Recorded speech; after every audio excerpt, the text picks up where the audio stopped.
C'est génial, c'est beaucoup plus sombre que je le pensais en fait. Il va encore falloir que je change d'endroit, je pense.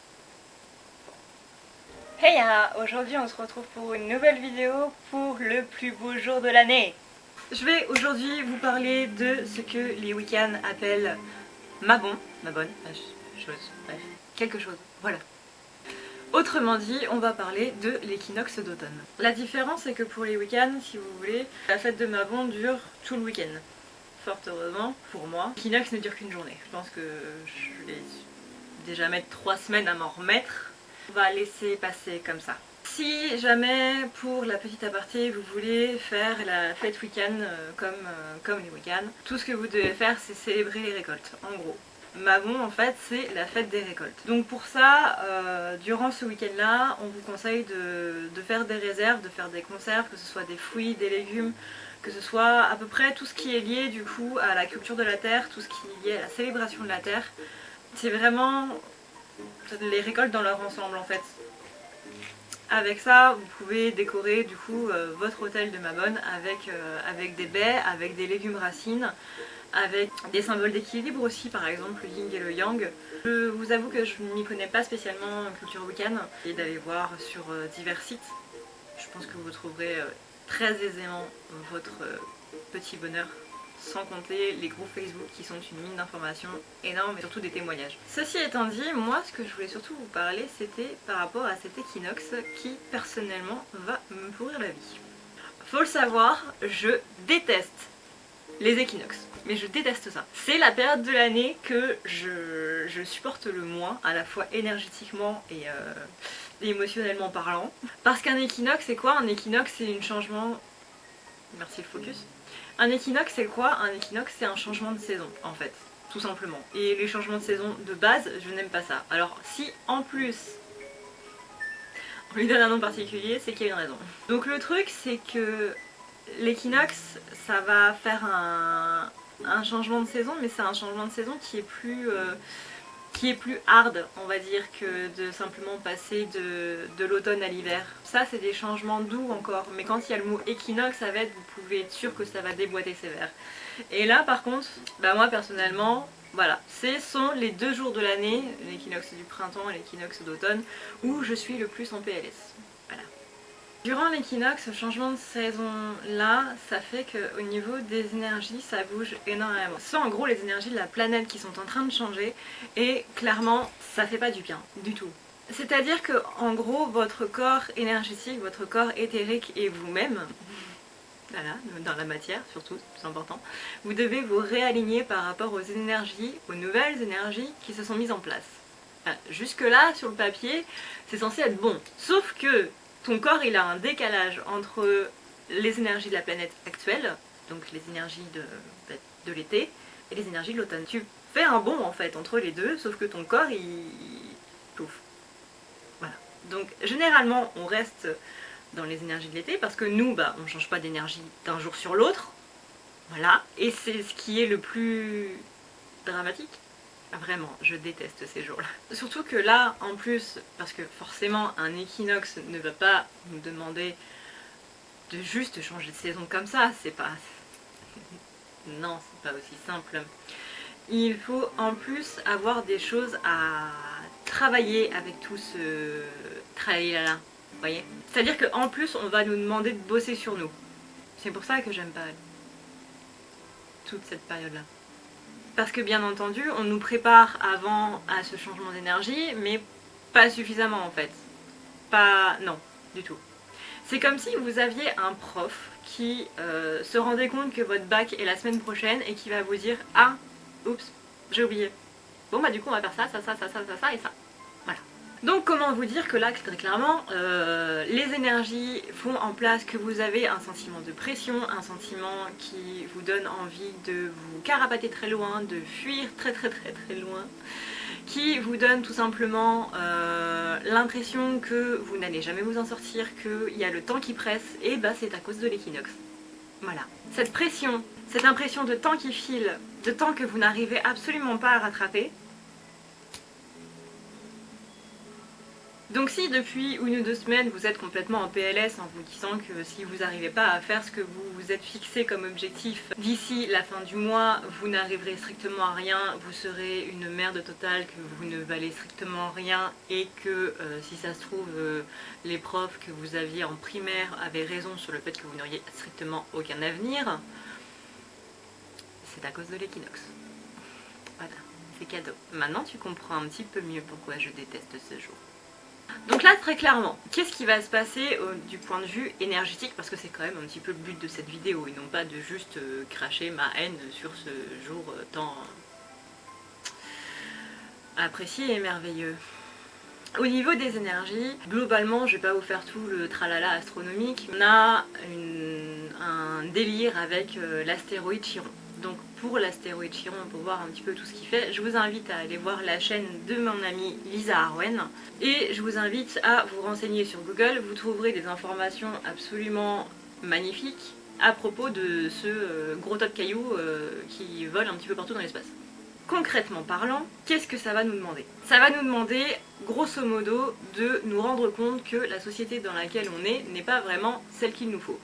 C'est-à-dire que la société actuelle, le mental actuel, la mentalité, oui, parce que le mental, voilà. La mentalité actuelle, c'est l'aspect compétition. C'est-à-dire qu'à peu près tout est un tabou, et dans différentes régions du monde. Par exemple, en France, l'argent est un tabou, le fait de gagner est un tabou, le fait de ne pas avoir est un tabou. Tout ce qui est matériel, en fait, va être plus ou moins un tabou. Les gens vont avoir facilement tendance à vous juger sur ce que vous gagnez ou sur ce que vous ne gagnez pas. Si vous êtes au chômage, vous allez être jugé. Si vous travaillez, vous allez être jugé. Si vous ne gagnez pas assez, vous allez être jugé. Si vous faites un travail que vous aimez mais que vous ne gagnez rien, vous allez être jugé. La compétitivité, le jugement, c'est quelque chose qui est en train de nous pourrir. Voilà, j'ai pas d'autres mots. En gros, là, ce qu'on va nous demander du coup avec notre pote Chiron, ça va être de vraiment comprendre que les schémas, les pensées et tout ce qui nous limite en fait est vraiment bien présent dans notre vie actuelle et qu'il est temps de s'en débarrasser. On va nous demander en gros de développer tout ce qui est compassion avec les autres, tout ce qui est... Je cherche le mot exactement. Empathie, voilà. On va nous demander d'avoir beaucoup plus d'empathie auprès de nos semblables, donc auprès des autres êtres vivants. Et pas seulement de nos semblables. Donc développer son empathie, développer sa compassion pour les autres, que ce soit pour les ours polaires, que ce soit pour les hérissons, que ce soit pour les chiens, que ce soit pour les chats, des associations ou quoi que ce soit, mais vraiment ouvrir son cœur en fait pour les autres êtres vivants, pour tous ceux qui vivent, pour tous ceux qui respirent, les plantes compris. Parce que les plantes, c'est quand même, les arbres, c'est quand même le poumon de notre planète. Et c'est un petit peu ce qui nous permet de ne pas crever de chaud quand il y a une canicule. Je veux dire, quand vous êtes dans une rue où il y a des arbres et quand vous êtes dans une rue où il n'y a que des immeubles, la différence, je vous assure, vous la ressentez de 20 degrés. Au moins. Il fait peut-être 40 degrés au soleil, mais croyez-moi qu'avec la réverbération du bitume et tout ce tralala, c'est pas du tout la même chose. Donc non seulement c'est le poumon de notre planète, mais en même temps, ça permet quand même pas mal de choses au niveau de la planète en elle-même et au niveau de notre confort à nous. On va développer notre empathie, on va développer notre compassion, on va développer notre capacité à voir que ce qu'on est en train de faire en ce moment, c'est pas une bonne idée. On va enlever toute cette compétitivité. On va beaucoup travailler sur cet équinoxe avec notre sentiment de supériorité, notre sentiment d'infériorité. Sachant que les deux sont plus ou moins la même chose. Si vous souffrez d'un syndrome de supériorité, c'est que vous avez forcément un complexe d'infériorité derrière. Ce besoin de se sentir supérieur aux autres, c'est parce que vous avez peur de leur être inférieur. Donc là, il y a un sentiment de justice, un sentiment d'équitabilité qu'il faut travailler. Être équitable, se sentir au même niveau que les autres et mettre les autres, surtout, au même niveau que nous. Tout ça, c'est ce qu'on appelle la troisième dimension. Voilà, c'est ce qu'on appelle le matériel. La troisième dimension regroupe très clairement notre société actuelle. Donc tout ce que je viens de citer en fait, compétitivité, jugement, le fait de ne pas vraiment aider son prochain, de ne penser qu'à soi, c'est l'ego. C'est clairement. La 3D, c'est notre société, c'est l'ego. Ça peut être égotique, égocentrique, tout ce qui est à base de ego.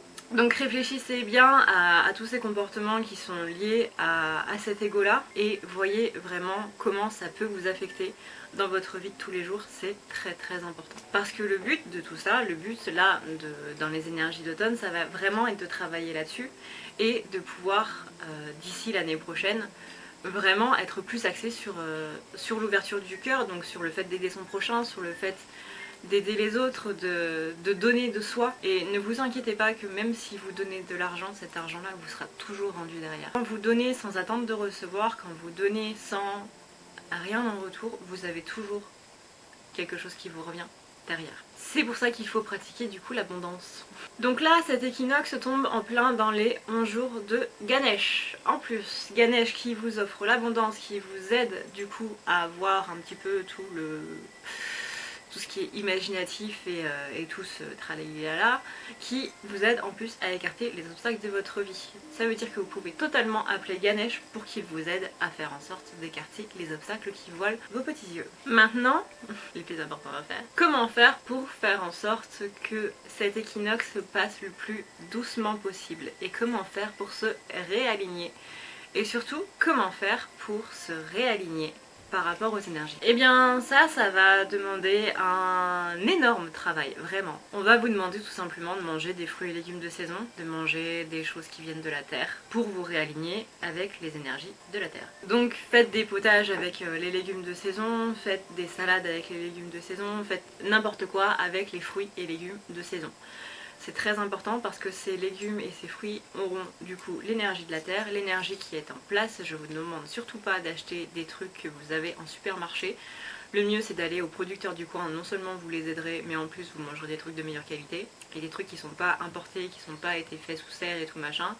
Donc tout ce qui n'est pas de saison, vous oubliez, très clairement. Si vous ne savez pas d'où ça vient, vous oubliez, très clairement. Si ça vient de l'autre bout du monde, vous oubliez, très clairement. Et on va vous demander de passer du temps aussi dans la nature. Donc vraiment, là, le plus gros travail, c'est d'avoir un ancrage en fait qui se réaligne avec les énergies en place. Donc les énergies qui ont changé, parce que du coup on l'aura deviné depuis tout à l'heure. C'est extrêmement dur à faire. Trouver ne serait-ce qu'une demi-heure par jour pour aller faire un tour dans la nature. Histoire en même temps de décompresser de votre journée et de vous réaligner. Cette vidéo est maintenant terminée, j'espère que ça vous aura plu, que ça vous aura aidé du coup à y voir un petit peu plus clair sur le fabuleux week-end qu'on va passer. Si vous avez la moindre question, n'hésitez pas à la poser en commentaire. Si vous pensez que j'ai oublié des choses, n'hésitez pas à le mettre en commentaire. J'épinglerai du coup votre commentaire pour qu'il soit tout en haut de la liste, histoire que les autres puissent le voir. En attendant, je vous fais d'énormes bisous et je vous dis à très bientôt.